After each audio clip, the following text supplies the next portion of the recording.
thousands of Kherson residents are being moved out of the southern region as Ukraine tries to retake it, said its Moscow-based leader.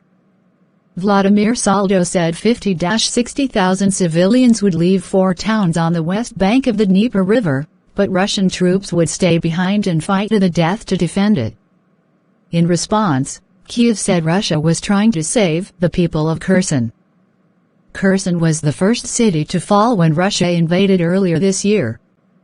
Before the war, it had a population of nearly 300,000, but Ukrainian officials estimate that about half of the number fled.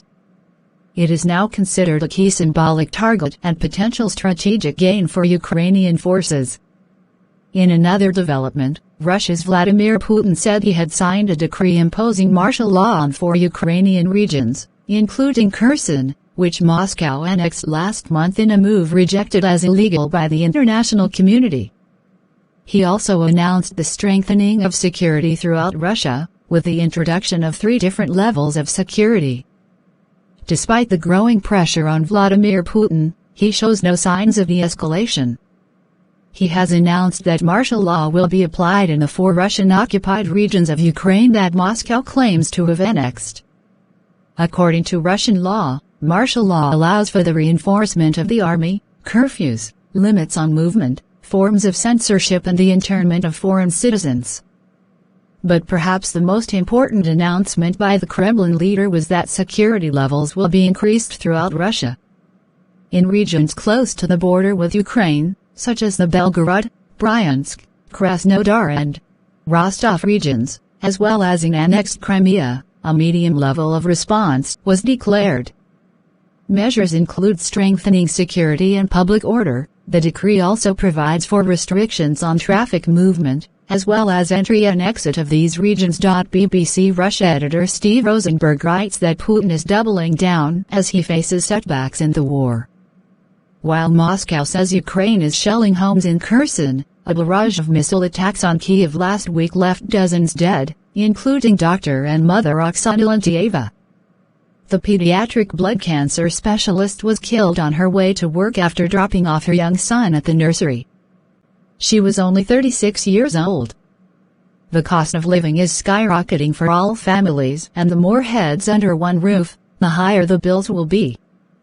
To help cope with the rising costs, Gloucestershire County Council is increasing its payments to the 550 households across the country that have taken in Ukrainian refugees. The local authority currently pays £350 a month for 12 months, but this will now increase, with hosts receiving a £375 thank you bonus to cover living costs and an additional £100 a month for the following 6 months. Alia Shupakovska and her 2 daughters fled the war in May and are living with host Amanda Aitkenhead in Watton-under-Edge. Aitkenhead said that while no one is hosting Ukrainians for money, it's about taking care of those fleeing the bombings. She welcomes the extra payments as her bills increase due to additional demands on household energy use. Read in full: Ukrainian host families in Gloucestershire to receive more money as much of the West imposes harsh sanctions on Russian President Vladimir Putin for waging war on Ukraine. Italy's controversial former prime minister appears to be trying to rebuild relationships.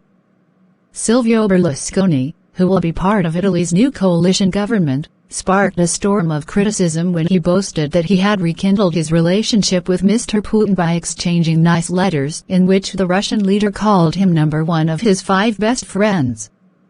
In the audio of the meeting, Mr. Berlusconi said that Mr. Putin had sent him 20 bottles of vodka for his birthday and a very nice letter. He continued, "I replied with bottles of Lambrusco and an equally sweet note," adding that he had renewed relations with President Putin, a little too much. However, this seems to be another headache for Italy's likely new Prime Minister, Giorgia Meloni, as she prepares to name her right-wing government. Read the full report from our Rome correspondent, Mark Lowen.